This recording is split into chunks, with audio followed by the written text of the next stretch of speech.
Full and uncut versions available on Patreon. Check in the description below.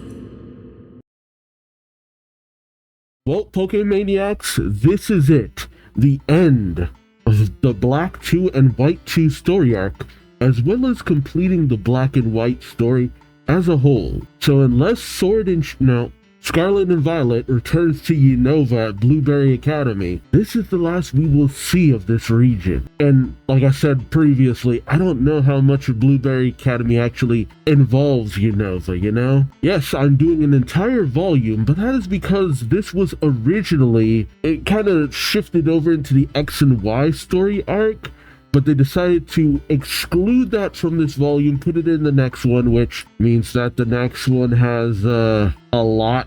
But we'll cross that bridge when we have to pass it. But that basically means that the cover art for this is basically just a panel from the previous volume, which I thought it looked a little wonky at first, and now it's just like, oh, that's why. Like, why Getsus look so big on that cover? I mean, I could believe it if Black Kyurem is to size, but Getsus be looking weirdly big. Like, I feel like y'all could have chose like any other panel. So I might try to use the X and Y cover art that was for this volume for the next cover that I do. The little thumbnail art. Because I don't want to not show that off to any capacity. But the story.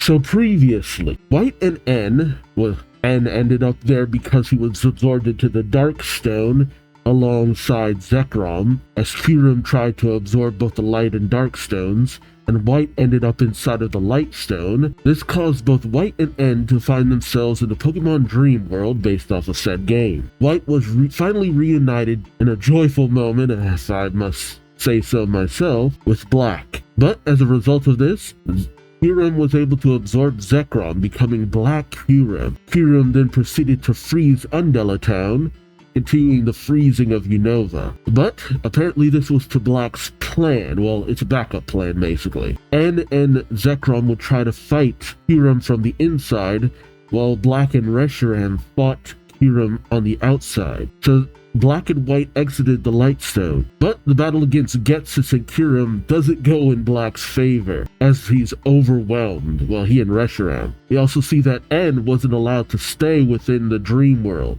as he was forced out at the moment of fusion. Getsus tries to dispose of N, as his existence poses a little too much of a threat, but a weird mist suddenly starts to roll in, obscuring their escape and N's fall. Black and White then see Blake and Whitley washed up on the shore with Reshiram and the Swords of Justice. And after a bit of a tense meeting, Blake's role in everything, not Whitley's, is kind of portrayed to the rest of the crew, although Blake is fired from the International Police, so he's just kind of doing what he wants to do at this point. But they share a similar goal: track down the plasma frigate. Black uses his analytical mind, thanks to his Musharna, to track the plasma frigate to the Great Chasm. Blake also deduces that they didn't just throw N away. That smokescreen might have also been to capture N in an attempt to study it, which we find out is actually true. Colress wants to analyze N. And so it's a team up of the Unova Dex holders as well as the Swords of Justice. Hugh's sister and Leo end up meeting Elisa, Skyla, and Looker at the Pokemon World Tournament construction site. Hugh has gone with Rude to the White Team Plasma base, looking to create something to finally stop the Colress machine. But we also find out that Kyurem might not be as in control by Team Plasma as they might have thought, but they catch sight of the heroes following them, so they send out the Shadow Triad with the forces of nature at their command. But the forces of nature are taken on by the Swords of Justice, as they have a score to settle with the Shadow Triad. But also joining the fray is Alder and Iris, the new champion of Unova. We see several of the gym leaders helping out the people who weren't frozen while outside, but are trapped in frozen buildings out of said buildings. The Dex holders end up encountering Grom and Iris, who has also been training alongside Iris with Alder, N, and all that, which comes as a bit of a shock to Whitley, surprised that N would actually cohabitate with someone he considered his enemy previously. But naturally, Black is surprised to find out that Iris is now the champion, so he redeclares and reaffirms his goal of one day defeating Iris this time around. Colress tries to attack with Black Kyurem, but he loses control of the creature, with Rude appearing with the Colress machine neutralizer. Kyurem removes the Darkstone from its being and then absorbs Reshiram to become White Kyurem. And so, finding that he's now on the back foot, Colress decides, time to leave, and he beats it out of there. But Blake's not gonna let him get away that easily, and that's where Blake's tenacity really comes in clutch as he doggedly pursues Colress, while the rest try to stop White Kyurem, who is intent on destroying the plasma frigate, which wouldn't be a bad thing, but N's still aboard, you know? But oddly enough, when Colress finds out that Blake is no longer a member of the International Police, he decides to take him on, revealing his Genesect, a red one, which also kind of realizes why Keldeo is not so apprehensive towards Blake's Genesect. It wasn't the Genesect that froze the Swords of Justice, it was the red one, like in Lilo and Stitch. Timely. And so, with this revelation, Keldeo transforms into his resolute form, ready to finally get vengeance, or maybe justice. Join me as I find out, won't you? Alright, I've already talked about the cover, so let's move past that ugly thing. Throwing shade.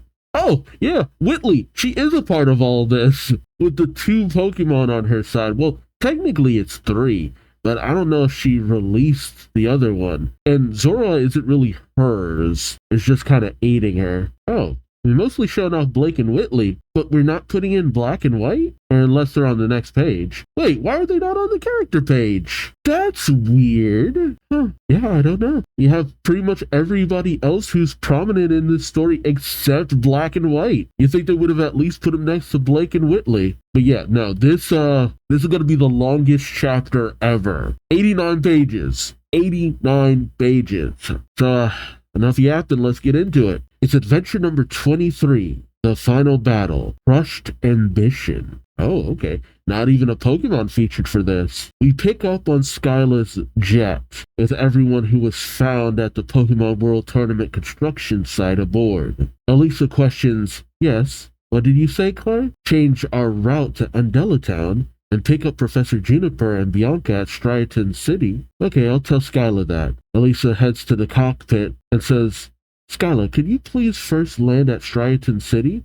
Skyla says, will do, only for them suddenly to be cut off by a Genesect, which, and I don't really have the red one, but I like Genesect more as purple. Yeah, Genesect flies in front of the cockpit, while Blake's Genesect has to bound over it, but Skyla turns the wheel too hard, which sends everyone kind of crashing into the window, namely Looker and Leo. Leo says, oh, Blake? Well, Looker almost says, Leo, please tell Miss Elisa that I will be getting off the plane here. Leo cries out, Mr. Lou, while Looker springs out his galactic jet, jumps out of the plane, which would immediately depressurize it and really put the plane in danger, but whatever, as Looker follows, crying out, Inspector! Inspector! Blake questions, Looker? He calls back, I am not an inspector anymore. While Looker says, who cares? He flies up next to Blake, saying, I brought your Pokemon, Gliscott, Kabutot, and Duat. They're all healed. Blake, maybe in a more genuine moment, actually smiles, saying, thank you, Looker. Looker says, of course. And if you aren't an inspector anymore, you will always be my, only for Genesect, the red Genesect, to fire at Looker's jetpack, destroying it. Cora says, I was going to cut both of you in two at the same time. Too bad this is such a difficult move to use while flying. Blake watches intensely as Looker falls to the ground, only to deploy his parachute. Looker cries out, Inspector, best of luck in your battle. I love that Looker is always at the ready. And he doesn't always manage to, get things in order, but he's always ready for the worst case scenario. As Looker descends, he questions, and where exactly am I? Huh? Ah! As he sees down below, White Kyurem approaching the plasma frigate. To the side of White Kyurem, we see Whitley running towards the frigate, more than likely trying to rescue N. White Kyurem tries to energize an attack as Whitley cries out, but right before White Kyurem can attack, it's set upon by Black's Braviary, as well as Iris's Haxorus. We also see Black's Galvantula. Oh, I've missed you, Galvantula. Tula. I think there's also White's Stunfisk in the mix there too. Yeah, all of them are just setting upon White Kyurem. Well, White cries out, Whitley! Whitley cries back out at White, who is there with her superior and Tepig, as well as Black's Embor. Black's Embor is carrying Gigi on its shoulders. Aw, it's the first time they've gotten to see each other in a while. As White removes Gigi from Embor's shoulder, she says, if you're going to help N, take this Tepig with you. This is Gigi. N was her original trainer. Which, I guess to a certain degree, Whitley marks out saying, N's incredible Tepig? That's great, Gigi. White says she's worried about N too.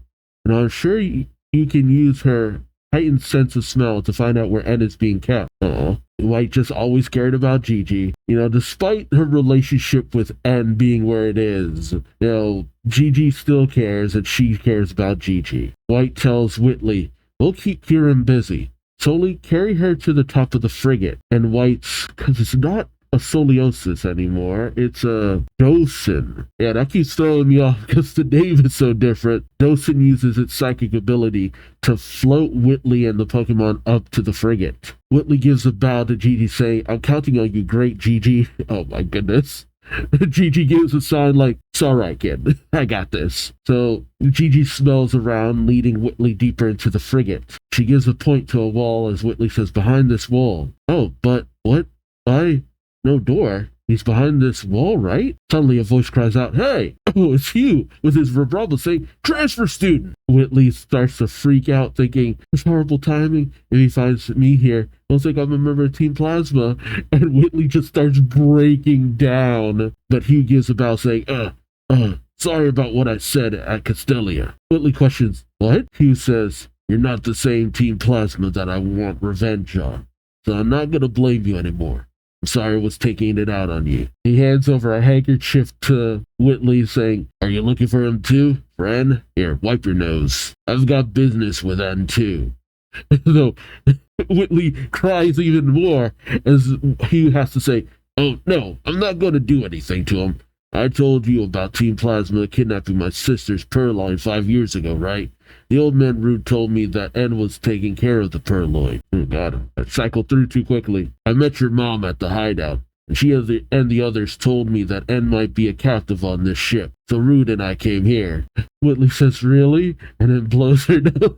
Ultimately, the only thing Hugh cares about is the Purloin. It's just like, look, I was pissed off before, but as long as I get the Purloin back, I don't care about anything else. Whitley tells him, N seems to be behind this wall, but there is no door. Hugh says, I just need to open a hole in the wall, right? Oh, and he notices Gigi already using its flame on the wall. Hugh says, even your Tepig doesn't have enough firepower. But Whitley freaks out saying, oh please, this incredible Tepig isn't mine. Hugh gets angry saying, okay, I'll use my Pokemon to, only for some grunts to come in saying, found him. Oh, and they have I think that's a survivor. Oh, snap. I'm pretty sure that's a survivor. The grunts say, we found the intruder. There's another intruder too. Hugh says, transfer student, you do something about the wall. I'll take care of these guys. Whitley says, what? She looks to Gigi saying, do something like what exactly? Only for Fungus to go wrestling around in her bag, pulling out the, Whitley's Excelgor. Yeah, because she doesn't really think too much about having a Pokemon. It's like, we got this far with Whitley only catching one Pokemon, which, understandable that she'd be kind of apprehensive about that. But man, after we saw the capabilities of Excelgor in the previous arc, and she could do so much, properly training the thing. Excelgor's just like, did you forget I'm a part of the plot? Whitley brings out her Pokedex saying, maybe I can make an opening with this move. She brings out a Selgor saying, Selgor, please use acid spray. But she's holding a Selgor too close to the wall and saying, sorry, I'm still not used to this. And so it looks like Hugh's Vibrava took down the Viper, while his, shoot, I always forget what his, Electros took down the crocodile? Was it a crocodile? Yeah, it was a crocodile. He calls out, "Transfer student, I'm done." But he sees that the wall has been melted. He goes over to Holt saying, "You did it!" But he's suddenly embarrassed as he sees a very touching moment between Whitley and Ed. Which, I gotta tell you, it doesn't have the same feeling as Black and White, because Whitley's just been such an obsessive fangirl that it's just like, man, good for you, kid. Maybe try not to be too creepy about this moment. Whitley just leaning over the unconscious N, blushing. She can barely get out N's name, even though it's just a letter, as she is trying hard to reach her. But Gigi's just like, we ain't got time with this, and just slams N on the stomach to wake him up, and gets up saying, "Gigi, you came to help me. Thank you." Whitley's so apprehensive while he's to the side almost dying of laughter.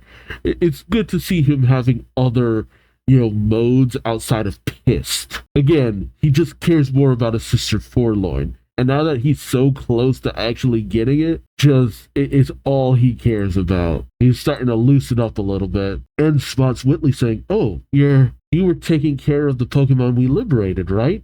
Whitley says, "Yes, you remember me." And says, "Yes, you were the only human that the injured Pokemon would communicate with." Whitley starts to blush. Fungus waves over to N, and N says, "What? Really?" Whitley questions, "Hey, what did you tell him?" And says, let me think of the best way to say this. It said you're a human that it needs to take care of." I mean, it's not wrong. It is absolutely not. Fungus knows. Whitley would have been dead 50 times over if not for Fungus. Like, this thing is the friggin' MVP of this series. Fungi, you are the best Pokemon around. Because if not for that, oh man, I can't even begin to describe how many bad things would have happened to this girl. Like, Fungus is essentially Whitley's Pikachu. And notices Hugh still dying over in the corner of laughter. And he questions, "Who are you?" Hugh races back up like he was not just on the floor, saying, "I'm Hugh. I'm here to get back my sister's Purloin, the Pokemon you guys kidnapped 5 years ago." And says, "I see, the first Pokemon I return will be the Purloin we stole." Oh, okay. I guess it's what N wants to do after the whole plasma thing is over. The Whitley questions, "The first Pokemon you return?" Suddenly, but this is cut off by a rumbling on the frigate. Everyone turns at the ready. As N says, "Hugh, I promise you that I will return your Purloin. But before that, I must stop Getsus." Yeah, there's a time and place for everything. He's not trying not to do it. It's just, we're kind of in a bit of a situation here, kiddo. As we cut back to the battle outside against White Kyurem. Oh no, the rumbling wasn't caused by the battle. As Black calls out, "The plasma frigate, it's moving again." Much to the shock of Black, Rude and Gorm, White and Iris. Oh, then we cut over to Undella Town. Oh, we pick up with Cedric Juniper on his Samurott. That's what it's called, right? Samurott? Yep, Samurott. Oh, okay, I guess they were picked up by Skyless Plane because we see it down by the frozen beach. And Cedric is riding on Samurott with Bianca, heading over to somewhere. Oh, they're going to free everyone else. Cedric says, "The marine tube sound must be somewhere around here. Samurott?" Samurott brings out its sword and hacks through the ice. Bianca brings out her Oshawott and Lampet, saying to them, "You help too." Meanwhile, on the other side, we see Spanga's Volcarona trying to blast through, but it gets exhausted. Oh, he has a Pignite. Okay, we pretty much have all the evolutions at this point. We have Bianca's Oshawott, we have Blake's Duott, we have Cedric's Samurott, we have White's Tepig Gigi, or I guess N's Tepig Gigi, Benga's Pignite, and then Black's Enbor. We have, did Chirin's Snivy evolve? I think so. I think it's a Servine now. And then we would have White's Superior. Does anyone have a Snivy? I don't think so. Unless there's someone we're missing who has a Snivy. Oh no. The Penga says, "Okay, Pignite, your turn." Chirin questions, "Benga, you have a Pignite?" Benga questions, "What about it?" Chirin says, "Pledge moves. Do you know the combination moves?" Benga says, "Of course." Chirin says, excellent. Am I Servine? Yeah, he has a Servine, okay. But he's interrupted by Yuki, saying, Mr. Chirin, I hear a strange sound. Chirin questions, a strange sound? And he starts to hear it too. He says, could it be? And gets on his cross transceiver, ringing up Bianca, who says, Chirin? They're here, okay? She calls out to the professor, and Cedric says, okay, we'll attack from the inside and outside together, right? Bianca says, ready, Chirin? Chirin says, all yours, Bianca. Ah, okay. So, Bianca has her Oshawott use water pledge, while Cedric also has his Samurott use water pledge. Chirin has his Servine use grass pledge, while Benga has his Tepig. No, I'm already... Pignite has Pignite use fire pledge. There we go. I wasn't sure if I could keep all of that straight. And with the combination of attacks, the door is opened. Benga comes running out saying, we're out! While Bianca runs to Chirin, hugging him, saying, Chirin, you idiot, you idiot, you idiot, you idiot. Which would more easily translate in Japanese, baka, baka, baka, baka. I was so worried about you. But then Chirin notices all of his students looking at him. And he gets embarrassed. He backs off saying, and how is the current situation? Bianca explains saying, the last call we received from White was a few hours ago. White told us that Kirim had fused with Zekrom and was heading for the great giant chasm with the frigate, and the 4 students you were searching for are all fine too. Chirin questions, 4? Bianca says, Leo, Hugh, Blake, and wait, I have something important to tell you, Chirin. That's the way of getting around the Zorua thing. Oh, Chirin says, what? Black! Yeah, that was important. Meanwhile, we pick up with the Battle of the Genesects. It's interesting because now Colress has his Genesect with its arms wrapped around it so that it could fire its cannon on the back, while Blake is mostly on the flight form or whatever it's called, so that he can fly around at Mach speed. Korra says, the best you can do with your tired Genesect is dodge my attacks. Why don't you accept it? You are no match for me. Oh, and suddenly he's stabbed in the stomach by Keldeo. Jeez. At least Keldeo tries to stab him. Oh no, Keldeo went for the kill. Holy crap. No way. No way Colress dies. But do they not have him appear in Sun and Moon? Keldeo passes out. Colress passes out as Keldeo retracts his sword. Oh, but Blake says, Keldon, not yet, as Genesect slices at Keldeo. But Colress says, that Pokemon of yours needs to learn to follow through with what it's doing. You shouldn't have taught it not to relax after an attack. Oh my reveal glass has turned into non-burnable trash. But it's Ghetsis' men who will be in trouble, so I don't really care. Oh, so even though Keldeo didn't go for the kill, which, dang, that would have been a hell of a way to go out. But it's been a while since Pokemon Adventures has really gone for that, oh my god, he's dead moment. So it really took me off guard. But yeah, it always kind of ends up with this where it's just like, man, we just barely avoided a Pokemon committing actual murder. But yeah, the Shadow Triad, well, the Weather Trio ain't going to be as powerful as they had been. As we pick up with the Shadow Triad's battle against the Swords of Justice with the Weather Trio, and suddenly Thundurus, Landorus, and Tornadus transform back into their Therian forms, pretty much flinging all of the Shadow Triad off, saying, what? They're turning back! Cobelion tells the other swords, now! As they all strike out at the Weather Trio. They then move in on the Shadow Triad and say, stop! Don't come near us! And Cobelion just stomps on them. They just start stomping on them. Ryzian and Terrakion then notice Thundurus being carried away by Tornadus and Landorus being carried away by Tornadus and Thundurus. There we go. Terrakion questions, you want us to go after him? Cobelion tells him they aren't any different than we are if a human doesn't manage them. Terrakion says, true. Oh man, did the Shadow Triad just die? Because Cobelion tends to be a little unforgiving. I'm really questioning, are they dead? I don't know. I guess it's kind of left up to your interpretation. At the very least, they're unconscious. Suddenly, Cobelion seems to notice something flying through the air. Terrakion questions, what's wrong? What is it? Cobelion tells him, that guy's here. Ryzian questions, what guy? But Oh, in a very rare moment, Corbellion smiles, saying, "This battle will be over soon. Let's go to Keldeo." We then pick up with the plasma frigate ascending into the air. As the grunts are, exhausted from the battle, as N steps forward with Hugh, a very angry Hugh, and Whitley shyly behind him. As N says, "Will you stop getting in our way?" The grunts say, "What should we do?" The female says, "Chorus has run away. Kirim is attacking us, and now Master N is..." But a few other members come out saying, "Don't be stupid. Master Getsus is a righteous man. How could he be defeated? We'll never lose as long as we have Master Getsus. We must fight to the end." The Hugh then says, He thinks to himself, "The two who stole my sister's purloin 5 years ago." Hugh rages as he has his Vibrava go after their Dieno, striking him down. The others, who were a little apprehensive, say, "Now's our chance, right? Let's run."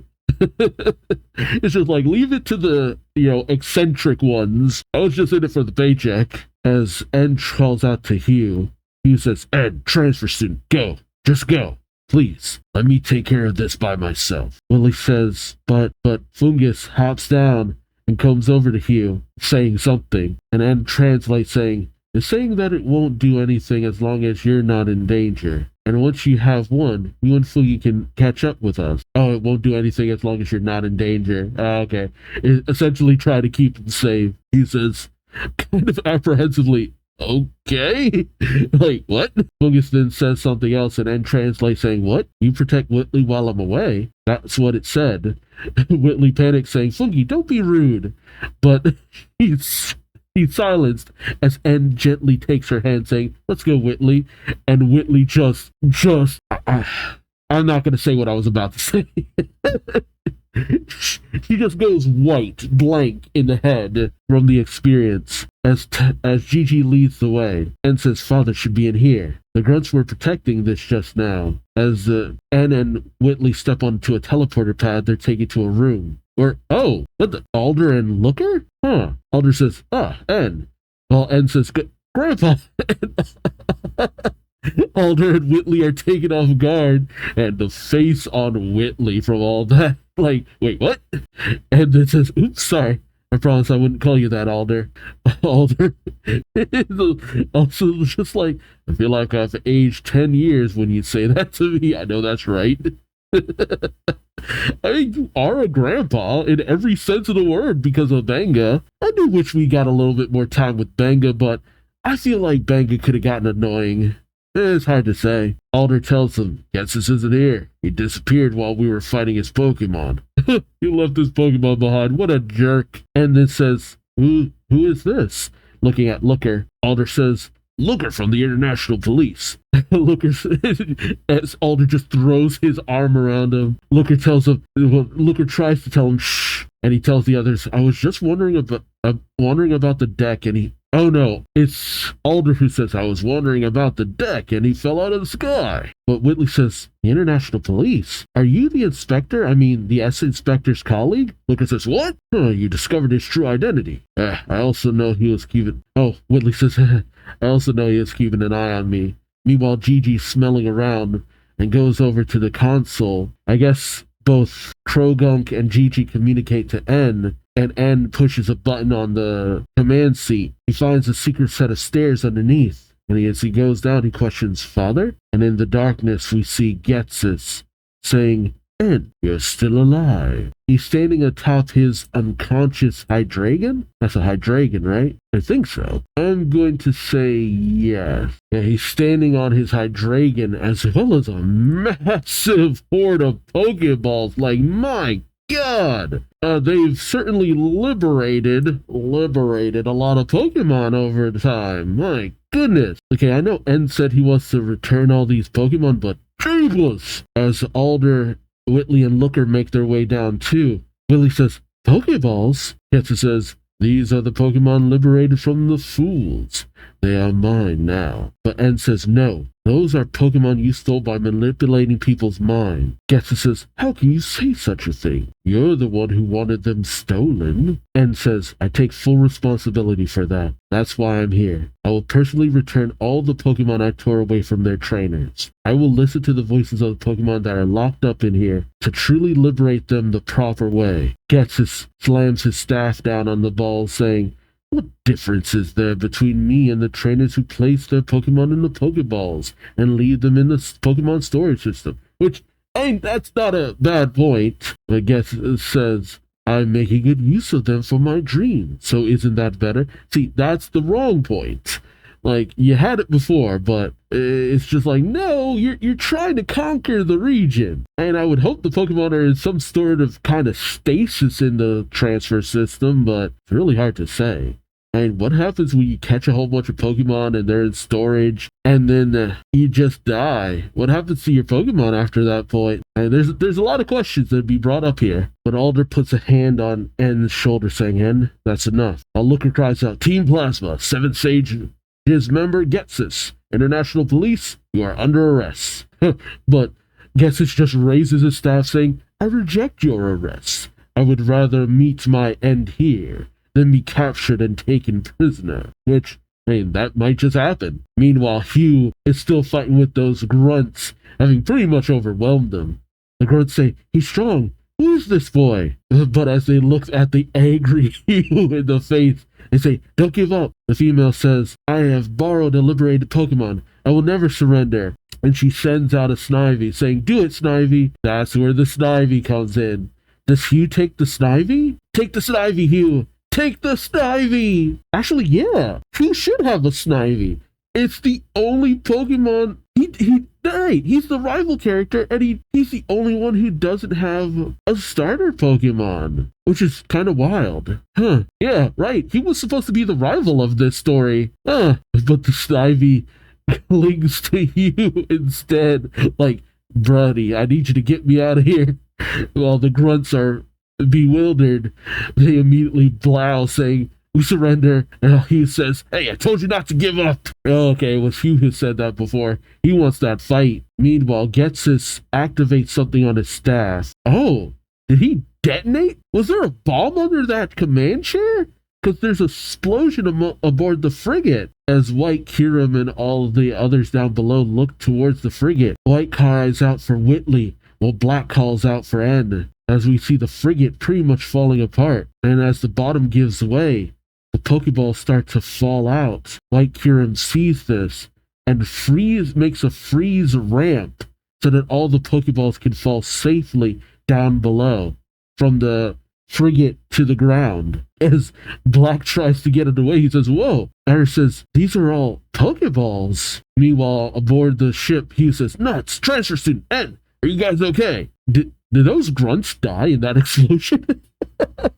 I mean, then again, he's not going to worry too much about them. He then notices Fungi on the ground injured. He picks him up saying, hang in there. He hands over Fungi and Snivy to Electros, saying, Electros and Brava, take them and get off the ship before me. But Fungus immediately wakes up and starts slapping you in the face. He said, we'll catch up with them. Okay, I'm sorry. And the Snivy is still clinging to him too. Actually, all of his Pokemon are just like, we ain't leaving you, buddy. He says, right, we need to be together. We'll search for them as a team. Meanwhile, back in the lower section, Whitley wakes up as Alder calls out, are you hurt? Whitley notices Alder protecting her as she says, whoa, are you all right? He also has Gigi. And Alder says, are you all right, young girl? Whitley says, yes. And as Gigi goes over to Whitley, Alder says, that's great. And you, Looker? Looker calls out with his shrill gunk, huh? I'm fine too. Meanwhile, N cries out, Father! Whitley calls out to N as we see Getsus down and kind of out amongst the wreckage as he starts to slide off of the destroyed frigate. N reaches for him, saying, Father! He manages to grab Getsus, keeping him from falling. Whitley cries out for N, and as N, holding Getsus by the cloak, reaches out saying, Father, give me your cane. Getsus questions, you still call me father? And says, of course. You saved me from the cold, from starving. You gave me a chance. You gave me the chance to live. gave me all the happiness you could provide. We may have parted ways, but that does not change the fact that I'm grateful to you. I love you. You are always going to be my father. Well, what happens next really kind of paints how I feel about Getsus from here out. It's like, you didn't care anything about this boy, but this boy cared the world about you. Did that really not mean anything, even in this moment? Well, son of a bitch. Son of a bitch. Getsus, with the last of his strength, reaches out his cane and smacks Anne in the face. You know what? Let him die. Let this man die. Like, Whitley is just utterly shattered. Looker is aghast, and Alder just has a face like, I was trying to keep you away from this one, kid. It's just like, yeah, I knew this piece of trash was going in this direction, and I really wanted you not to have to deal with this. And Getsus, in a rare moment of just absolute rage, says, "Go of me! Don't touch me! What are you doing?" Oh, and he just starts laying into N. Jesus. Just bashing him over and over until N is bloody. Getsus says, "You think I want your gratitude? You call me a father? I'm not your father." Finally, N collapses from the bludgeoning. Getsus falls, and he laughs maniacally. He just wants to fall to his death. I mean, there's a lot of ways to interpret that as him just having one last moment of trying to get N to hate him in the end, or maybe he's just that crazy. But Getsus is saved by Zekrom. Much to his shock, Getsus cries out, "Let go!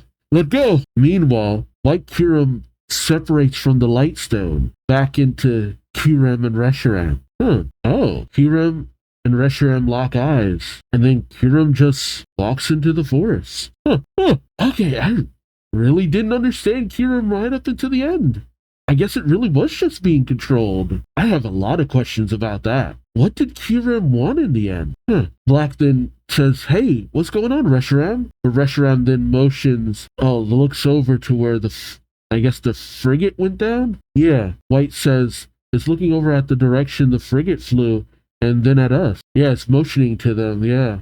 Iris says, maybe it's telling us to go after the frigate together. Iris calls out Grandpa's to Rude and Gorm. Gorm says, "Go, we'll look after these Pokemon for you." Iris calls out, "Okay, catch you later," as Iris, White, and Black hop on Reshiram and head over to the frigate. Rude then says, "What do you think, Gorm?" Gorm says, "Master N and Black, the heroes of ideals and truth, are not in conflict with each other anymore. Kirim absorbed Zekrom and Reshiram, but separated from them again. Maybe there is no reason for them to fuse together, or separate now." Rude then asks, "Then where did Kirim go?" Gorm says, "Kirim won't ever forgive being controlled by anyone." Oh, Rude says, "Colress." Uh-oh. Uh-oh. So, I guess Kirim just kind of understood. It's just like, we're all three very different entities now. Zekrom cares more about N, Reshiram cares about what Black cares about, and Kirim, I want that vengeance, baby. You know what? Maybe Kirim was better off with Zinzalin. Because, Kirim wants that get back. Gotcha. So we pick up with Colress's Genesect just beating the dog water out of Keldeo, knocking him into Blake. But as Blake notices Colress approaching, Colress is trying to go after Blake's Genesect now. Colress says, "Ha, now it's your turn to become the non-burnable trash." Blake says, "I can dodge your attacks easily, as long as they've got this time lag." Oh, Colress questions, "What?" Blake explains, "Criminals have habits. They unconsciously attack with the same patterns, which makes it easy for us to block or prevent the attack. Arrogance leads to overconfidence, and they never notice how predictable they've become. This is the third time we've come here since we started fighting." Colress says, "I know. Hey, where's your Keldeo? Also, Lucar delivered 3 Pokeballs to you. Where are they now?" Blake says, "Hey, I'll ask you the same question. Where has your BEM gone?" Oh. Blake's trying to cover all his bases. I gotcha. As we see Kabutops and Gliscor. See, that's how I can always tell it's a finale, because I start breaking out all the Pokemon I love. Kabutops and Gliscor running through the forest, as well as Duot chasing down BAM, who is carrying the Colress machine. Got it. Colress says, I'm surprised that you managed to figure out that my red Genesect was being controlled with the Colress machine too. And it's different from the one I gave Getz's. It is a refined version with a larger range. That's why he said the other one was worthless. That's why he was willing to give up on it so easily. Colress questions, how did you know? Blake says, I figured you were such a control freak that once I mocked the Colress machine, you would refine it and use the new and improved device to defeat me. Oh god, there's so much text. Colress says, profiling, huh? You noticed there was a time lag between my order and when my Genesect executed the move, and realized that it was actually my BEM using the Colress machine to send the orders remotely. A trainer in Johto used the same method a long time ago. Audio-only signal code to send orders to their Pokemon remotely, just like I use the Colress machine to send control signals from far away. See, I'm glad they actually acknowledge that a lot of this stuff is similar to what other villains specifically have done. Like between what Team Rocket did previously in Johto, as well as Cheron and Team Galactic. It's just like, yeah, a lot of you guys just have the same plan, more or less. You're just trying to improve upon what your predecessors have done. Oh, and Colress points to his glasses saying, there's a microphone here. I was kind of wondering. Colress explains, the Colress machine is stronger than ever, but still only works with a specific range, and the Genesect still has to be within a limited range to be controlled properly. Since BEM is holding the Colress machine, it is always in the center of the control field, so you figured out you had to send your Pokemon to deal with BEM. He knocks his head saying, stupid of me, I was trying to make you believe he threw the Colress machine away, so his Genesect must not be controlled, but you figured out the truth so quickly. As all of Blake's other Pokemon move in on BEM, including Keldeo, they just smack into him, destroying the machine, freeing the red Genesect, who immediately just flings Colress off like, yeet! Like, be gone, thought! And as Colress screams as he falls to the ground, Blake follows on his Genesect saying, you're under arrest. But, oh, Colress cries out, Technoblast!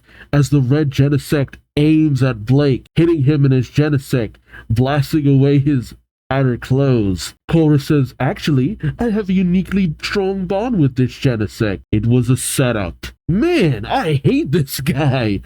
Jesus. Just always with something with this dude. It obeys my orders even when I'm not using the Colress machine. It was a misdirect. Oh, and as the red Genesect moves in close to Blake, Colress questions, can your protection suit withstand another blast? He tells Genesect to use another Techno Blast. Right off in Blake's face. Of course, you do know you're also still falling to the ground, right? Oh, right! Right! You still had one other Pokemon! I completely forgot!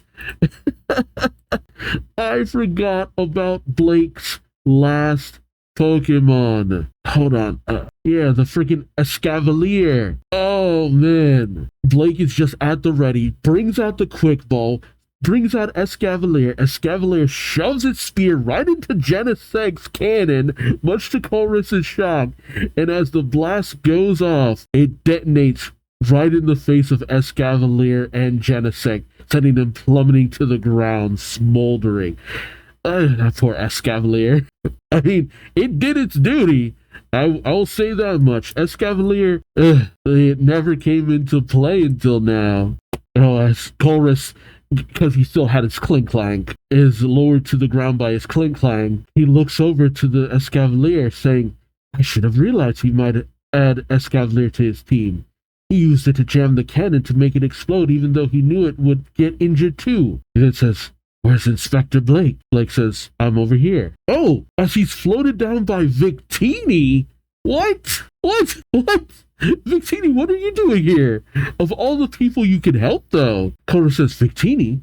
A Pokemon that brings victory. And Victini just goes in on Colress using V-Create, knocking Colress back, frying him. But why help him? Colress, on the ground smoldering, says, you're full of surprises, eh? But Blake says, unfortunately, this Pokemon isn't on my team, but I know why it helped me. Professor Juniper wrote this report about how Black's bravery helped Victini 2 years ago at Liberty Garden. The Braviary was on the verge of being captured by Team Plasma. The Victini appeared after noticing that Black's Braviary, which had saved its life before, had escaped from the Lightstone. The Victini remained loyal, and that's why it helped us. You even see Braviary basically telling Victini, hey, watch after that kid. yo, Braviary just coming in clutch at the last minute. Look, if I didn't love Galvantula as much as I do, it would be Braviary taking its place. Because Braviary does come in stupid clutch a lot of the time. Like, man, Black's Braviary just doing the most, and I'm loving it. Chorus tries to get up saying, I should never have sided with Team Plasma. I can't believe I have lost. I won't accept defeat. I won't. Suddenly, something arrives, catching the attention of Victini and Blake. It's Kyurem, and Victini flies over to Kyurem as Chorus says, got a little overexcited there. And Victini, now siding with Kyurem, has Kyurem uses sheer cold to utterly freeze Chorus. It's just like, nah, son, you getting punished one way or another. Oh, man, you know what? Out of any leader of any evil organization, Chorus deserves it the most. I'm gonna be real, I don't even care about Ghetsis. He's a piece of trash. But Chorus, he deserves to be screwed over the most. Out of anyone I have ever seen in this series, he deserves it the most.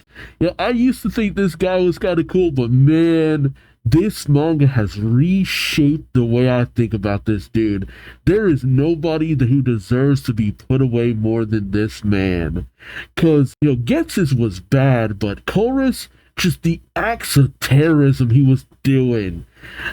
Like, even at the end of the Black and White story arc, I'm like, I don't know, I still kind of like Chorus. Nah, he needs to go on ice. Chill. Meanwhile, Skylar's plane flies overhead. She says, we're flying over the giant chasm right now. Elisa says, I don't see the plasma frigate or White and the others. But Skylar says, I found it. As she sees, it's smoking and falling out of the sky. You're gonna catch sight of it eventually. But Hugh, still on board, calls out down below, transfer student, N, you here? And he sees Alder and Whitley looking over the injured N as Hugh cries out, N! Fungus jumps down. Oh, and uses some heal ability on N? Oh man, N really got beat up. Alder says to Fungus, you applied anesthetic and stopped his bleeding, thanks. Are you friends with N and this girl, young man? Don't worry, they're fine. Hugh thinks to himself, what? Isn't this guy the champion of the Pokemon League? And then he looks over at Looker, well, mostly Krogunk, saying, hey, you're the International Police, talking Krogunk, which takes Looker off guard. The only person who hasn't found out his identity. It's the only plan that actually worked. And the Krogunk gives a little salute on noticing his fingers up there at the side. Alder then says, looking out, Alden, how should we escape? Suddenly a voice cries out, Grandpa, Alder! He looks over and sees Reshiram with Iris, White, and Black on back. Alder says, thanks for coming to pick us up. And welcome back, Black. Though Iris cries out, you're too laid back. Alder smiles, saying, can you give N and the children a ride? Though Hugh says, I have my Vibrava, so I'll be fine. Black says, put N on Brave and carry him to this side. While White cries out, Whitley, can you jump? Though Whitley says, worried, but if we jump on Reshiram, the White has her Lullaby out, saying, don't worry, Black and I will be riding on Barbara and Brave. Though Iris says, hey, we don't have time to be chatting like this. As we see, the Plasma Frigate is about to crash into the Pokemon League Stadium, or maybe specifically the Team Plasma Castle. That is strangely poetic. Suddenly, Looker gets a communication, and he answers his cross-communicator saying, cross-transceiver, saying, Inspector, what? Chorus? Okay, I'll send someone over right away. White calls out, Lucar, jump onto this side. I think it's Iris saying, hurry, we're gonna crash into the castle. Though Looker's too involved on his cross-transceiver saying, HQ, Looker speaking. The location is the giant chasm. Bring a medic team over too. Chorus has been instantaneously frozen by Kirim, and it's unclear whether he is alive or dead. Although Krogunk is just like, okay, no time, shoves Looker over to Black's Braviary. Black's Braviary grabs Looker with Krogunk, on Looker's leg as the frigate smashes into the castle. Yep, it ended up at the castle, just ramming right into it. Meanwhile, aboard Skyla's plane, Sharon, Bianca, Cedric, and Leo are looking out. Sharon saying, "It stopped." While Bianca questions, "Black? White? Are you alright?" White says on her cross transceiver, "We're all fine, Bianca, but the flames from the plasma frigate have caught the castle on fire." Good! Let it burn! There shouldn't be anyone still in that place to begin with. There is no more poetic thing than the plasma frigate crashing into Team Plasma's castle. Never been happier to see something go up in flames. Oh no, the Pokemon are still in there. Never mind. Dang it! White says the liberated Pokemon that Team Plasma were taking care of are in there. Which, so there were still... then again, it would take a long time to reunite a lot of these Pokemon with their friggin' trainers and stuff. Hugh, flying on his vibrato, says, "Nuts! The Purloin, my sister's Purloin." But he's blasted back by the flames. Black brings out his Caracosta, while White brings out her Alamomala. We both use water gun on the flames, but it's a drop in a blaze. It ain't doing much. Black says, "The fire's too strong." Hugh says, "Aren't there more water-type Pokemon?" Oh, only for Blake's... Yeah, Blake has a lot of water-type Pokemon. Goes Kabutops, Duat, and Keldeo all use their water blasts to try to put out the flames. But it doesn't seem to be enough, as Blake steps forward saying, single water moves aren't going to be enough. Oh, Hugh says, "Blake, what are you doing here?" Blake turns to Black and White saying, "Please get your Emboar and Superior out. The pledge moves will be more efficient." Black says, "Okay." Blake then noticed, you have a Tepig, it's Ivy too. It would be even better if we had an Oshawott and Samurott too. Oh, hey, what? I knew something was going on, because it's just like, man, we're getting a lot of these, evolutionary sections of these Pokemon. White says, "We do." As Sheeran and his, oh man, I am really forgetting what his Pokemon is called. Servine. Sheeran and his Servine, and Bianca and her Oshawott come racing over, calling out to Black. While Black goes over with his Emboar, saying, "Sheeran, Bianca." But Blake gets in the way of Sheeran and Bianca, saying, "Mr. Sheeran, you can enjoy the reunion afterwards." While Hugh stops Black, saying, "We have to put the fire out first." Enter Benga and Alder. Benga saying, "Hey, classmate." Hugh says, "What are you doing here?" Alder says, "What, you're friends with my grandson too?" Hugh says, "Grandson?" Yeah, a lot of plot points are really just happening all of a sudden, but we don't really have time to really elaborate on all of this. It's just like, listen, man, we ain't got time for all this. Gigi then comes over and pokes at the back of Whitley, bringing her over to N. N, still nursing his wound, says, "Whitley." Gigi is saying, "Let's save the Pokemon inside the castle together." Whitley is saying, "Oh, Gigi." Gigi has a look like, "Calm down, girl." And so you have Benga, Sheeran, Blake, Whitley, Hugh, Bianca, Black, White, Cedric, all teaming up. God dang.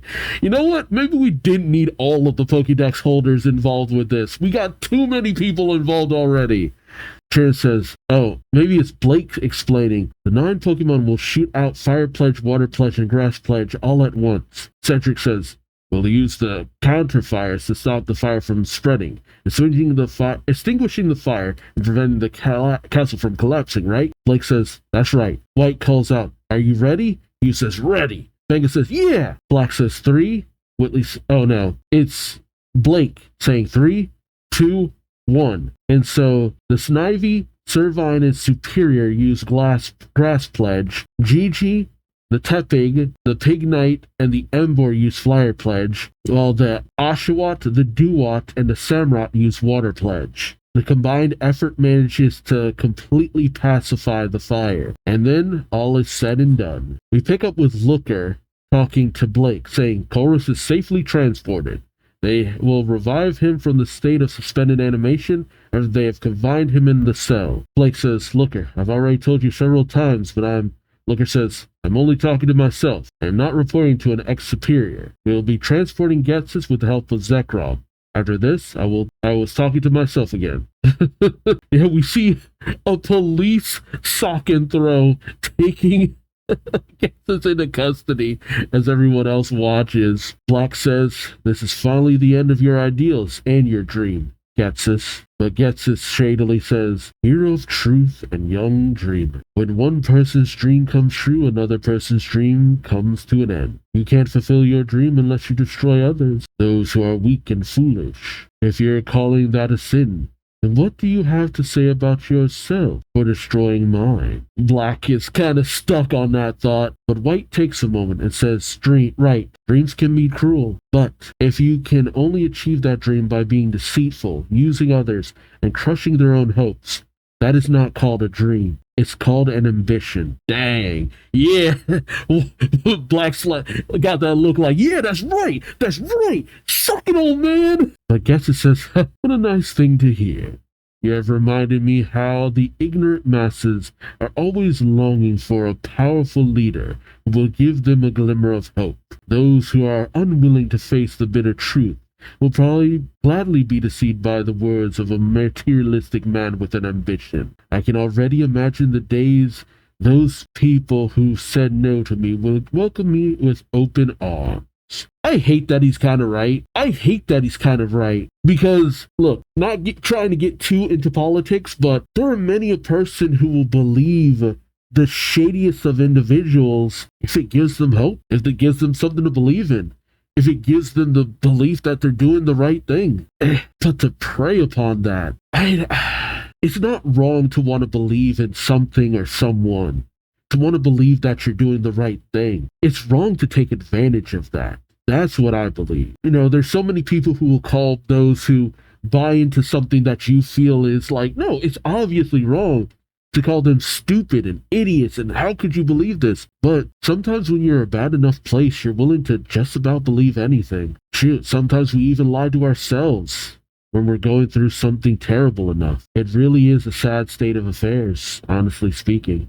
Black grows angry, but then in an actually surprising moment, Whitley steps in saying, even if you can deceive the humans, you can't deceive the Pokemon. The Pokemon you use and hurt will never forget about you. They will not forgive you or let you escape like today. Getsus just smiles, seemingly just disregarding this, right up until he notices all the Pokeballs right behind Whitley and all of the Pokemon inside glaring at him. He then looks back to the castle with all of the Pokemon inside glaring. Oh, I gotta tell you, I full on have a cold shiver running up my spine because like that, I have never seen so many Pokemon that collectively pissed. It's just like, if we ever find you out in the street, you're gonna die, old man. Like, that's what it feels like. Like, I have never seen that many Pokemon just that collectively pissed at one person. And despite the fear, Gatsus just laughs. Just laughs and laughs. And without prompt, and even trying to be pulled back by Sock, Throw, and Croagunk, Gatsus boards the helicopter of the International Police. Almost like he's saying, yeah, get me out of here. Get me out of here. He's trying to display some form of confidence, but he's freaking out. Like, nope. Custody is better. As Lucas says, hey, you must get on before we tell you to. And so the helicopter takes off. Alder helps N, who has his Zoro by his side, and they bring over the Purloin. He was with his sister and Leo. The Purloin sees them and has this cold look, races past the sister, grabbing his bag, just to show that it still remembers.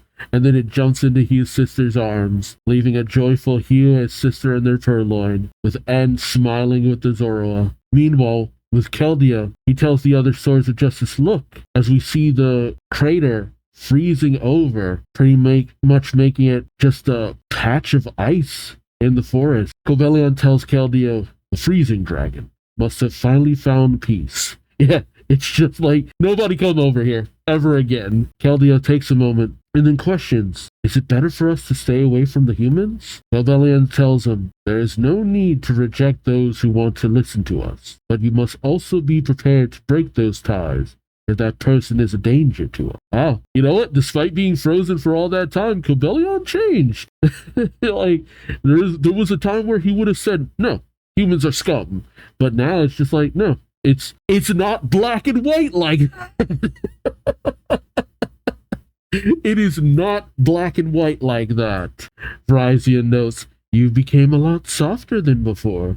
Cobelion doesn't respond, while Turakan questions, is it because of the conversation you had at that undersea ruin? We see, Black and N giving their goodbyes to Zekrom and Reshiram. Zekrom and Reshiram look to each other, and then they take off. Black and his Pokemon giving a fond farewell. Oh, Victini's still there! Huh! Victini, are you joining Black's party? He'll always win. Blake sees them fly overhead. He then notices someone next to him, and then he just turns and walks off. His party by his side, including Keldeo. Okay, interesting. Keldeo decided to stick with him. I guess he decided, despite everything, they could still do good. Wait, what about Genesect?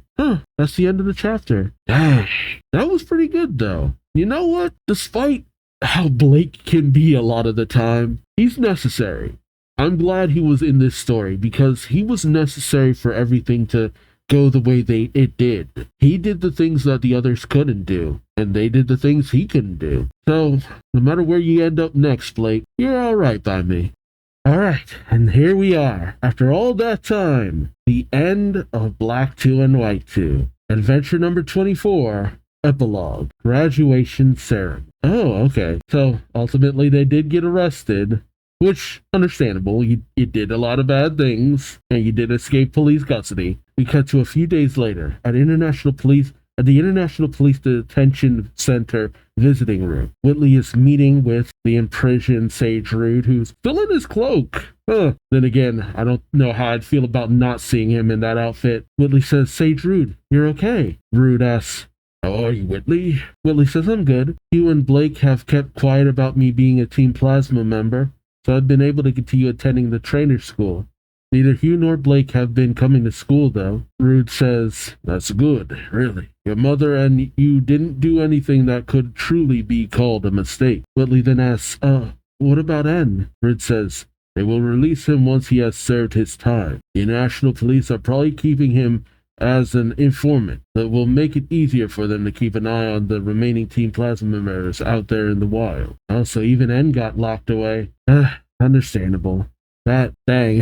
But Whitley questions, he's going to be freed? Rude says, when he's freed, he wishes to return each of the liberated Pokemon that were being held captive in the frigate and the castle to their trainers. Whitley then thinks back, thinking that's why he remembers N's words, saying, the first Pokemon I return will be the Purloin we stole. Whitley then asks, may I ask you something? Rude says yes. Whitley asks, why was N spending so much time with Champion Alder? Rude explains, according to Gorm, N said it was to solve an unsolvable equation he discovered while fighting Alder. Was Alder trying to lose that battle on purpose? He certainly chose not to make the moves that would have ensured him a win. See, I question that too.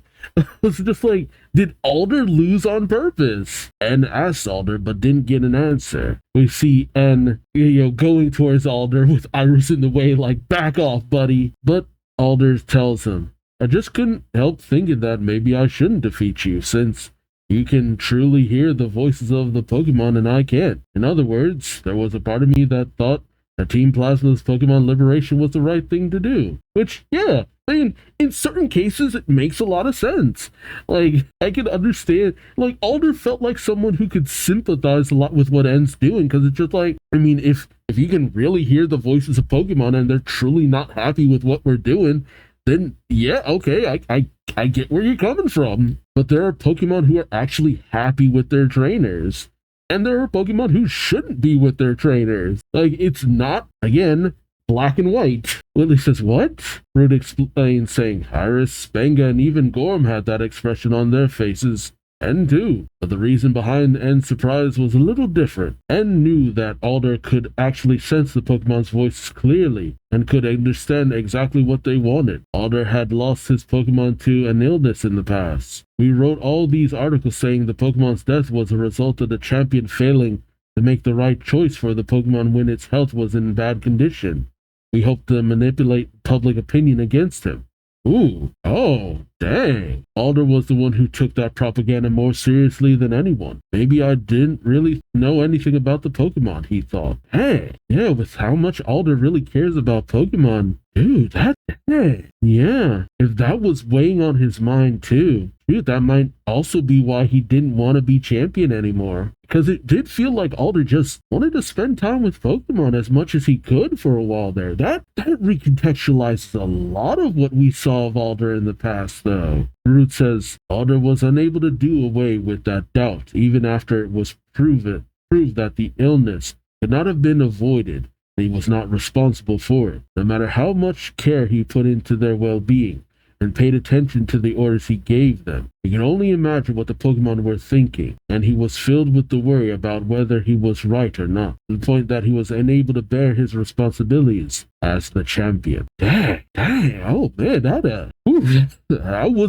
I wasn't ready for something that heavy out of nowhere. Whitley takes this in, as Rude then says Alder and Master N managed to clear up each other's misunderstanding and must have led to their victory against Team Plasma. Whitley then asks Sage, what happened to Getsus? That man is a genius at manipulating people. We can't relax even if he is locked away. Yeah. Rude takes this seriously and tells her, Whitley, I'm sure you will meet many people who will bring harm to Pokemon, but do not rush to a conclusion out of anger and sorrow. Keep in mind that a deep pit will always be awaiting you when you take the shortest and easiest route, and do not make the same mistake we made. Funny enough, sage words. We cut to Blake, who says, I'm going to be reinstated? Oh, he's meeting with the commander of the International Police. The chief says, the rest of the 7 sages helped, of course, but your arrest of Colress was a magnificent achievement. You will receive your official order shortly.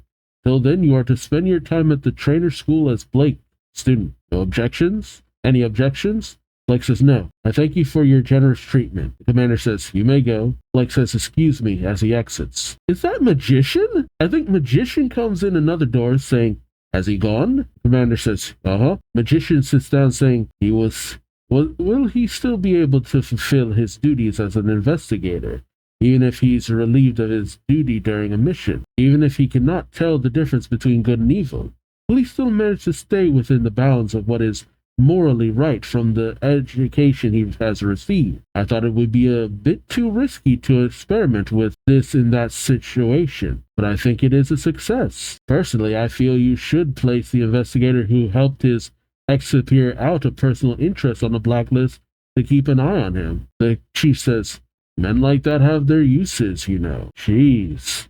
Wow. So this was all an experiment to see if Blake would still do the right thing, even if, man, that is a hell of a risk to take in the middle of a friggin' mission. I knew Magician had to be part of the International Police. There was something deeper about this dude. But man, even wanting Looker placed on a blacklist, dang. But I mean, is that any different?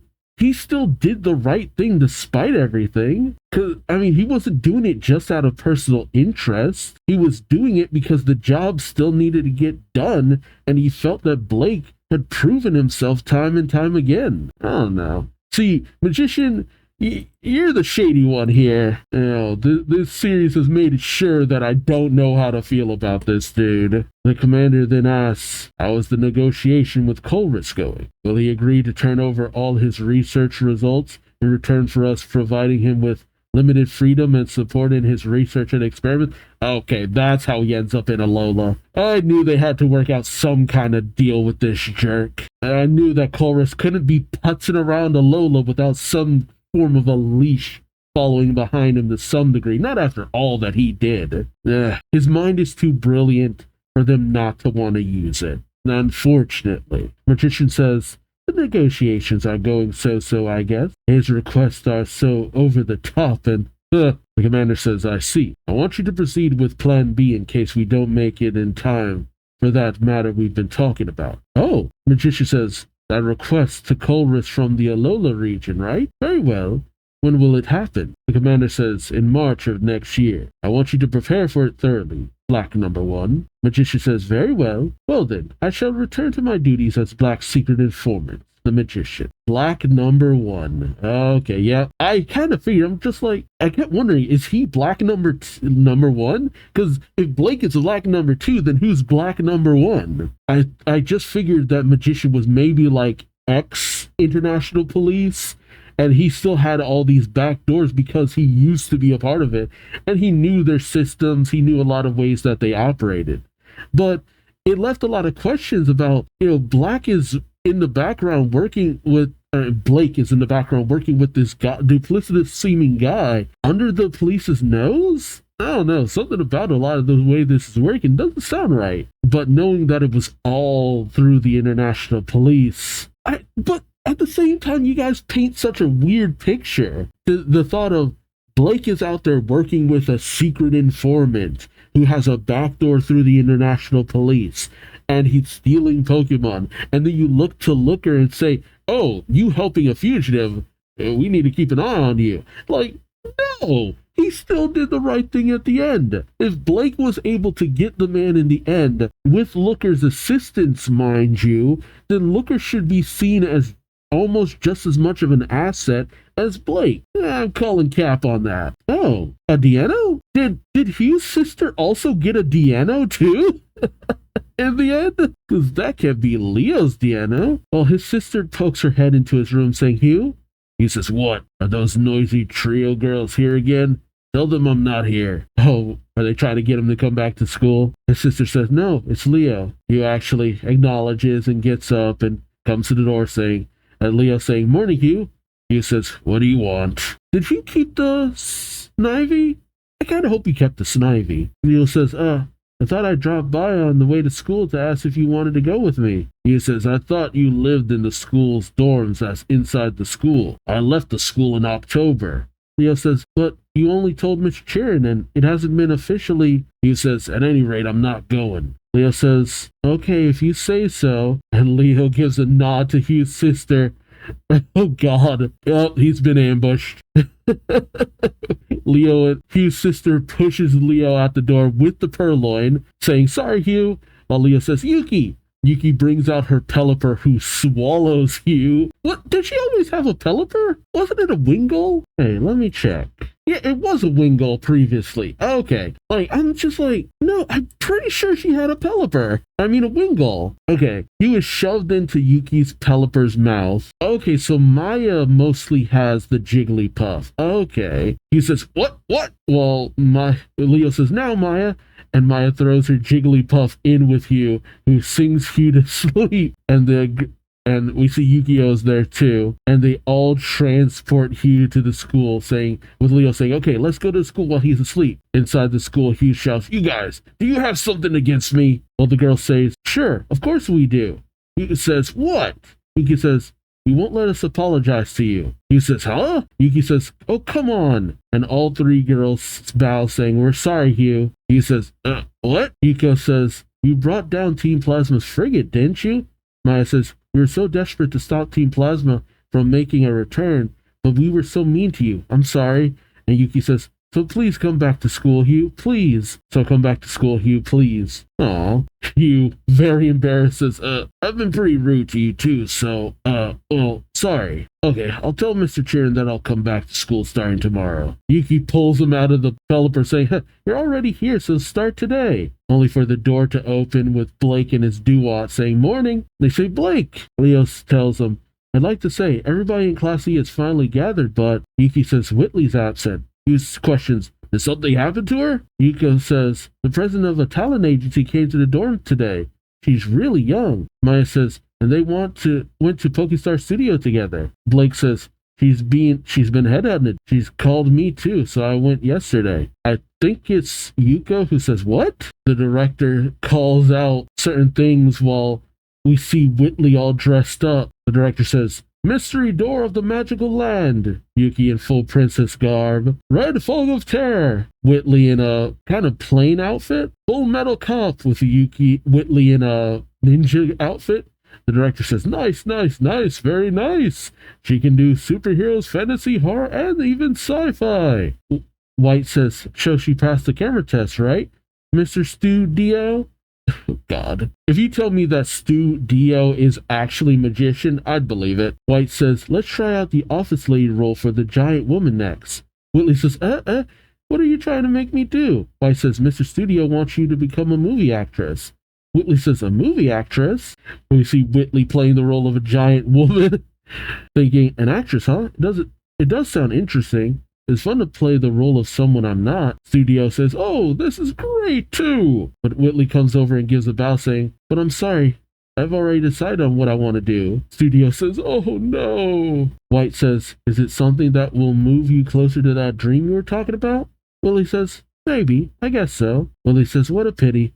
I actually wanted to do Doo-Wop Kid and Fugus Girl make a professional debut on screen with you and Blake, but he turned me down too. He's been reinstated at work, and he'll be taking on a new mission soon. Whitley says, what? Really? We see Stu Dio being introduced by another agent to Curtis. Yeah, because apparently in the games, you can date one of two people, which is Curtis and Yancey, the girl that Blake was dating at the start of the story arc. White tells Whitley, I was thinking about pairing you with Curtis, the rising rookie actor, but I guess I'll have to look for another actress. Whitley says to herself, reinstated at work. And later, we cut to the 15th trainer school graduation, where Chiron says to Black, what?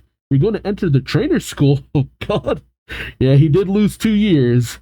Black, full on, still wearing the BW agency advertisement on him, says, yeah, I'm going to challenge the Pokemon League again, so I need to study the latest knowledge and information. And Sharon says, this is really hard.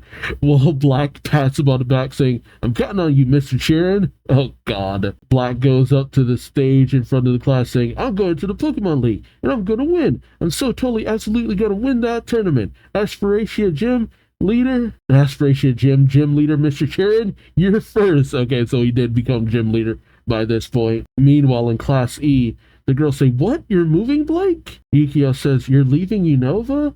Maya says, we're going to miss you. Blake says, me too, my lovely trio. I promise I'll write to you once I settle down. Let me guess, he's keeping an eye on Colress if he does go to Alola. So I know that the story took a long time to complete. So I'm guessing by this point, Sun and Moon was already out, because I know that the whole Black and White story arc took a stupid long time to finally get finished. Let me know what games had come out by the time Black and White started to the end of Black 2 and White 2. Because, yeah, by the time of 2020, yeah, Sun and Moon would have already come out, and we would have been when did Sword and Shield start? I'm not going to look too deep into that, but yeah, it would have been, some time has passed. Oh, yeah, I ended up still looking into it. Yeah, Sword and Shield had already come out of this by this point. Oh, man. Dude, that is a long time. Probably for the best they stopped doing remakes after a certain point. Although mostly they just do DLC stuff. So I wonder if the mangas adapt any of the DLC information. I kind of hope they do. And considering how long a lot of the manga take, would they have adapted the Rainbow Rocket story arc in the Alola stuff? Maybe. Well, the girls say, ooh, will you send me photographs too? Blake says, of course. While Hugh says, hey, Whitley, I've heard you're leaving on a journey to return the Pokemon within. I don't see why you have to take on such a tough job. Hugh says, a little embarrassed. Willie doesn't respond, but Hugh says, call me if there are any people who blamed you for it. I'll go complain to them that you haven't done anything wrong. Whitley then thinks to herself, what? Oh, he did call her Whitley. Oh my God. Whitley then looks over to Hugh thinking he didn't call me Transferston. He called me by my name. Suddenly, her thought is interrupted as Blake moves past, and Whitley goes up saying, ex-inspector? You've returned to being an ex-inspector, right? President White told me. So Blake tells her, no, I've returned to being an inspector from being an ex-inspector. Willie says, right. She blushes, saying, this is confusing, so I guess I should call you by your name. I'll call you by your name the next time I meet you somewhere. But Blake tells her, even if we do meet again, my name will no longer be Blake. I probably won't notice, and you probably won't notice that it's me. Yeah, dang. So matter of fact, but yeah, that's just him. Willie says, is that so? And Blake gives that fake smile of his, saying, so why don't you call me by my name now, and not the next time we meet, Whitley? Is it a fake smile? Is there some part of him that cares? I guess maybe I just want to believe that there's some part of him that cares. And Whitley, for one of the few times, manages not to tear up, swallows her feelings, and gives a smile, saying, right. Blake, he holds his hand, saying, it's time for the graduation ceremony. Let's go to the lecture hall. That's kind of bittersweet to me. Black and White managed to really come together. Two people who are all about their feelings and emotions and stuff like that. But with Blake and Whitley, it's all about hiding things. Two people who only know how to hide their feelings and emotions and what they think and who they are and stuff. What an interesting contrast. I guess that might just be what really unnerves me about Blake in general, because we'll never really know if he ever felt anything. We only get the analysis side of him every time. But even if there was a single twinge of feeling or emotion, he'd never show it. And we might never really know if he's showing it. Okay, and we see Chorus calling up the students accepting their diplomas. In the audience is Black, White, Bianca, Hugh's little sister, Roxy. I'm just realizing we didn't actually get to see Roxy or Marlon do anything in the finale. That's kind of a bummer. But they were all stuck in that tube, so dang, we didn't get to see Roxy or Marlon get really involved though. But I did say that we had way too many people. Yeah, Iris and Alder. We see Leo still wearing that little bottom suit. Hugh, Whitley, Blake, Benga, Maya, Yuko, Yuki, all throwing up their hats as we have a bit of narration saying, the hand grabbing the Pokeball is a sign of your strong determination. To the north are the vast mountains, to which we must vow. Below the sky of Asperatia. Together with our Pokemon. Our training days here. We're so beautiful. Trainer school, trainer school, trainer school. Our alma mater. Freeze, sleep, paralysis, burn, confusion, poison, infatuation. Even if you can't move right now, you will surely step forward. In the winds of Asperatia. Tomorrow we will go with our Pokemon. The days that pass by. We're so wonderful. Trainer school's trainer school. Our trainer school.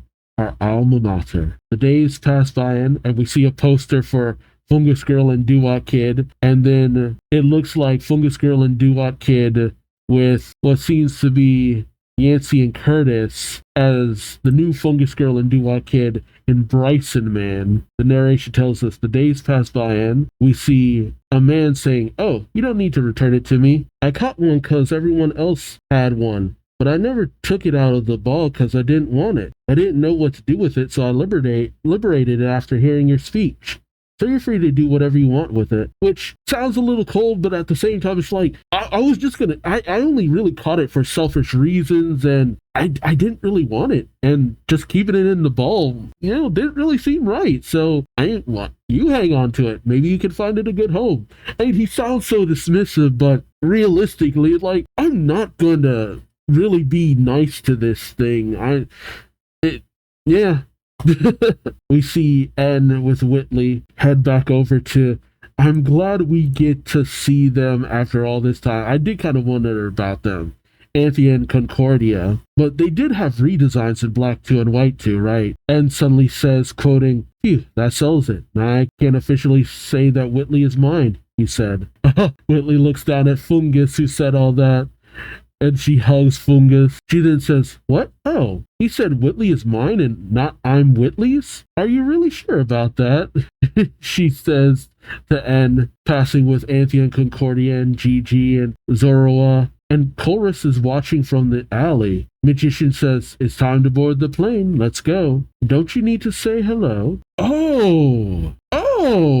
But Chorus says, let's go, magician. And as Whitley walks off with N, Gigi notices magician, his gorefish, and Chorus walking off into the night. So it's actually Blake in disguise. That's the Chorus we meet in Alola. Huh. Interesting. So I guess Chorus didn't really give up as much as they wanted him to. That's an interesting way of going about that. Huh. But the fact that he watched, maybe that does mean he cares more than he let on. Maybe that's just wishful thinking on my part. Huh. I guess it's the one sad thing about Pokédex holders not really coming back now at this point. Because I would love to just know how Blake would interact with Whitley later down the line. I did really enjoy this. It had its ups, it had its downs. Some characters didn't get as much attention as they could have, but for what we got, I didn't hate it. I honestly, the moment you had Black and White come back together, I was sold. But we really kind of wrapped up a lot of plot points and stuff. And if you were reading this and waiting for those chapters to come out, oof, man, I can only imagine what you were feeling when all that was going down. But the end, to me, was kind of worth it. At least just reading it all in one go. Maybe you feel different having to wait months, years at a time for the conclusion. But in a series that constantly portrays that it's not black and white. Now, that's the irony of calling it Pokemon Black and White. That it's multifaceted. It means that I can't just believe that Getsis didn't completely care, because he constantly uses that smile to disguise what he really feels. But in that moment with N, he was fully raging out. Was it just a tantrum? Did he really never feel anything? I don't know. I guess part of me wants to believe that some part of him did feel, and maybe he hated that. Maybe he hated the fact that he felt anything towards that. But you could go in a lot of ways with that. But I also want to believe that Blake feels something for Whitley. Not relationship or anything like that, but she's one of the few people who truly knew him and still wanted to get to know him more. Part of me really wants to believe that that struck something in him. So many people accepting him for who he was. Because unlike with the international police who just constantly have an angle, Looker, Whitley, there was no angle there. There was just genuinely wanting to be around him, get to know him, spend time with him. And I want to believe that struck some kind of chord in him, even just slightly. But, if once we see him in Alola, I very much doubt we'll have any kind of emotion coming out of him there. Because we do see Looker in Alola, but who knows if Looker will recognize Blake as he should be? Because I know that Chorus plays a bigger part in Ultra Sun and Ultra Moon, but I don't know if Looker plays a bigger part, or even if that fully gets adapted. But the stuff with Alder, that really did that was interesting, because knowing that Alder went through all of that and everything he had to deal with, not to mention the reintroduction of a few characters, and one of the characters we find out, but we have to get to Alola for all of that. But I really did love Alola because that was my reintroduction. You would think I would have played Ultra Sun and Ultra Moon if that was the case, but still. But Looker's time there does kind of make me kind of question, does Looker have a part to play? Oh, Looker appears in X and Y too. Interesting. Okay. So we're getting more Looker. Yeah! More Looker. More Looker. More Looker. More Looker.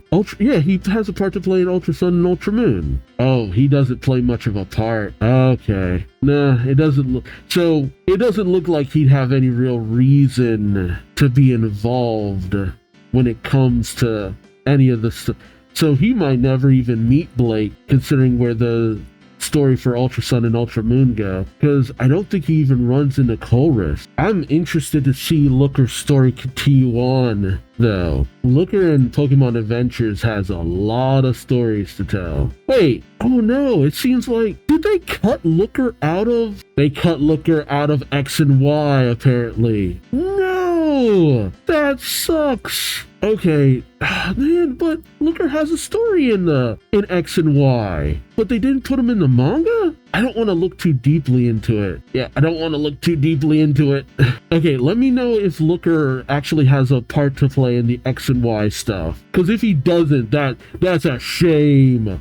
Why? Why would you do my boy Looker like that?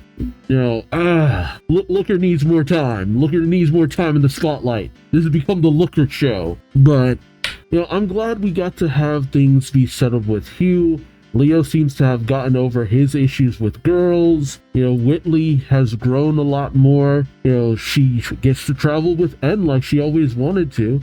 I'm interested to see where their fates lead, but I mean, again, it's not like we see N past a certain point, so I want to return to Unova. I want to know what happens later. But I also don't want the mangaka to have to really pull the duty they had to pull when it came to the black and white story arcs, because they had so many manga running concurrently for the longest time. That's too much to be asking someone to deal with, you know? So it's fine, I guess. I'm really loving this story, and to know that they cut anything out just kind of leaves me feeling some kind of way, because I love the way they've painted this story and these characters and stuff. I guess that's all I can really talk about. You know, black and white kind of got their resolution, but it was them coming together that was the real resolution to a lot of that. Them getting to take down Team Plasma was just the the cherry on top. Blake and Whitley had a very bittersweet parting, and I do hope that maybe we can re-explore Unova in some capacity, maybe to get them meeting up again, but it's hard to really say.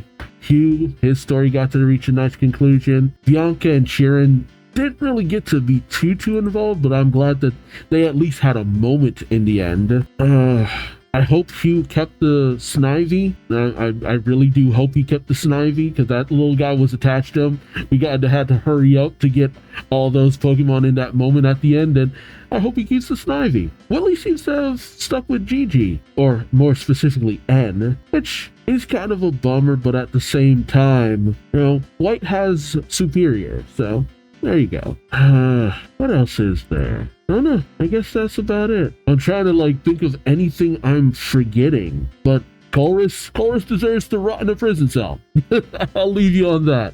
So let me know your thoughts in the comment section below. Like, comment, subscribe if you enjoyed the ride. Thank you so much for watching. And until next time, I've been Duuz-Diz-Din, and I hope to see you in the next one. It's X and Y next, baby. Till then, take care. Bye-bye.